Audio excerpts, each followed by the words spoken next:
अब पाकिस्तान के उड़ने वाले हैं होश, क्योंकि जल्द ही भारत की सैन्य ताकत में बड़ा इजाफा होने वाला है। अब फ्रांस की कंपनी दसों एविएशन द्वारा निर्मित राफेल का पहला विमान जल्द ही भारत को मिलने वाला है। पहले लड़ाकू राफेल विमान को रिसीव करने केंद्रीय रक्षा मंत्री राजनाथ सिंह और भारतीय वायुसेना के चीफ BS धनोआ फ्रांस जाएंगे। देखिए ये रिपोर्ट। रक्षा मंत्री राजनाथ सिंह के नेतृत्व में एक बड़े भारतीय सैन्य दल को सितंबर के तीसरे सप्ताह में राफेल विमान को रिसीव करने के लिए केंद्र सरकार द्वारा फ्रांस भेजा जा रहा है। फ्रांस जब भारत को राफेल विमान सौंपेगा, उस वक्त रक्षा मंत्री राजनाथ सिंह और वायुसेना प्रमुख BS धनोआ के साथ साथ फ्रांस सरकार के भी कई बड़े अधिकारी भी मौजूद रहेंगे।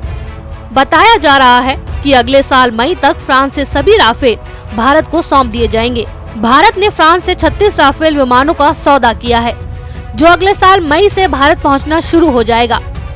रक्षा मंत्री राजनाथ सिंह और भारतीय वायुसेना प्रमुख बॉर्डो में विमान निर्माण संयंत्र के पास फ्रांसीसी अधिकारियों से पहला विमान प्राप्त करेंगे। अधिकारियों के मुताबिक फ्रांस की कंपनी भारत को जो राफेल विमान देने वाली है, वह फ्रांस की वायुसेना के बेड़े में शामिल लड़ाकू विमान से भी एडवांस है। भारतीय पायलटों के एक छोटे बैच को फ्रेंच एयरफोर्स प्लेन पर पहले ही प्रशिक्षित किया जा चुका है। भारतीय वायुसेना के ये पायलट भारतीय वायुसेना के 24 पायलटों को ट्रेन करेगी, जो राफेल लड़ाकू विमान को उड़ाने के लिए तैयार हो सकेंगे। इन्हें अलग अलग 3 बैचों में अगले साल मई तक ट्रेनिंग दी जाएगी। मई तक सभी राफेल भारत आ जाएंगे। भारतीय वायुसेना राफेल लड़ाकू विमान के एक दस्ते को हरियाणा के अंबाला और बंगाल के हाशीमारा में अपने एयरबेस पर तैनात करेगी। सितंबर 2016 को भारत और फ्रांस के बीच 36 राफेल विमान खरीदने की फाइनल सौदे पर दस्तखत हुए थे।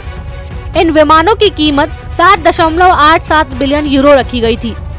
अब आपको राफेल की खासियत बताते हैं। राफेल विमान 2 इंजनों वाला बहुउद्देशीय लड़ाकू विमान है। ये परमाणु आयुध का इस्तेमाल करने में सक्षम है। ये हवा से, हवा में और हवा से जमीन पर हमले कर सकता है। फ्रांसीसी कंपनी दसाल्ट एविएशन ने विमान का निर्माण किया है। भारत को मिलने वाले इन लड़ाकू विमानों में यूरोप की जानी मानी defence company MBDA missile system द्वारा तैयार की गई मेटेयर मिसाइल लगी हुई है। इसके अलावा इन विमानों को भारतीय वायुसेना की जरूरतों के हिसाब से तैयार किया गया है। ये विमान helmet mounted side, radar warning receiver, flight data recorder, infrared search और ट्रैक सिस्टम, जैमर्स और ऊंचे इलाकों से उड़ान भरने के लिए कोल्ड इंजन स्टार्ट कैपेबिलिटी से लैस है। तो पाकिस्तान अब युद्ध की गीदड़ भभकी देने से पहले एक बार नहीं 1000 बार सोच लेना, क्योंकि भारत ने अपनी सैन्य ताकत को अब और मजबूत कर लिया है।